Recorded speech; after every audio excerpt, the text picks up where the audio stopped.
अस्सलाम वालेकुम dear student, मैं हूं गुलाम नबी। आज हम लोगों ने जो नेक्स्ट लेक्चर में सीखना है, आइए देखते हैं।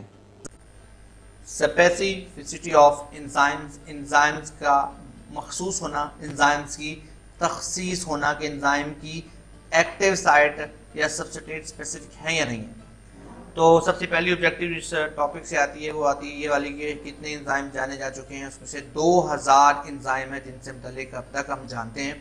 तो हर एंजाइम अलग अलग, एक एंजाइम किसी अलग किस्म के केमिकल रिएक्शन के अंदर क्या होता है, इन्वॉल्व होता है। इस तरह से 2000 रिएक्शन अलग अलग एंजाइम अलग अलग तरीके से करवाते हैं। तो यहाँ एक स्टेटमेंट लिखी है कि enzymes are also substrate specific, यानी एंजाइम सबस्ट्रेट के हिसाब से स्पेसिफिक होते हैं कि जो सबस्ट्रेट उन पर ब्रेक करनी होती है वही उस तरह की स्ट्रक्चर या उस तरह की शेप में वो होते हैं। जैसा कि एग्जांपल वो कहता है कि हमारे पास एक प्रोटेज एंजाइम है। देखिए जी, प्रोटेज एंजाइम है तो ये जस्ट क्या करता है, प्रोटीन के मॉलिक्यूल को या पेप्टीन के दरमियान जो अमीनो एसिड्स होते हैं, अमीनो एसिड्स के जो पेप्टाइड बॉन्ड होते हैं उनको तोड़ता है।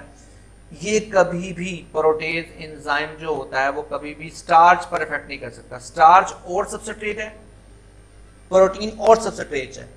तो हमारे पास प्रोटीन सबस्ट्रेट जो है उसको तोड़ने के लिए स्पेसिफिक कौन है, प्रोटेज ही है। स्टार्च पर प्रोटेज का कोई काम नहीं है। हाँ, स्टार्च को तोड़ने के लिए अलग एंजाइम है जिसका नाम है हमारे पास एमाइलेज।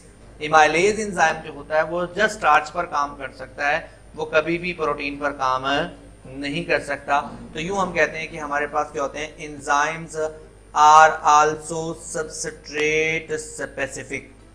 ठीक है, इसी तरह से तो कहता है जी लाइपेज एक एंजाइम है जो ना तो प्रोटीन पर काम करता है ना स्टार्च पर काम करता है। वो सिर्फ और सिर्फ किस पर, लाइपेज लिपिड्स पर काम करता है और लिपिड्स को डाइजेस्ट कर देता है उसके कंपोनेंट में, फैटी एसिड में और ग्लाइसरोल्स के अंदर जी।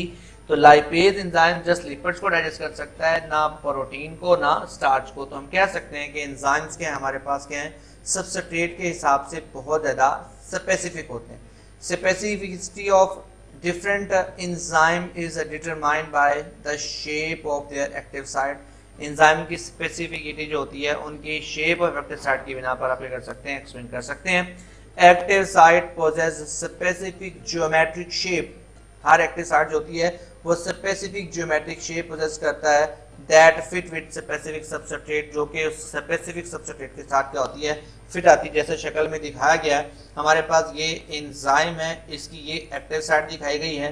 तो ऊपर आपके पास 3 अलग अलग किस्म के सबस्ट्रेट मॉलिक्यूल हैं। तो अगर हम लोग गौर से देखें तो हमें लगता है कि इस एंजाइम के साथ ये वाला सबस्ट्रेट नंबर जो 3 है वो परफेक्टली क्या आता है, फिट आता है। क्यों फिट आता है, क्योंकि इसकी जो एक्टिव साइट है वो उसकी सबस्ट्रेट मॉलिक्यूल के मुताबिक है। तो ये दोनों आपस में कर सकते हैं, आपस में अटैच कर सकते हैं। तो ये हमारे पास एक तरह की स्पेसिफिसिटी ऑफ एंजाइम्स है जी। स्टूडेंट, आई होप सो कि आप लोगों को ये लेक्चर समझ आया होगा। इसमें जो इंपॉर्टेंट क्वेश्चंस बताए गए इनको आपने अच्छी तरह से याद भी करना होगा और लिखना भी है साथ में, और ये एग्ज़ाम्स के लिए बहुत ज़्यादा इंपॉर्टेंट है। अल्लाह हाफिज़।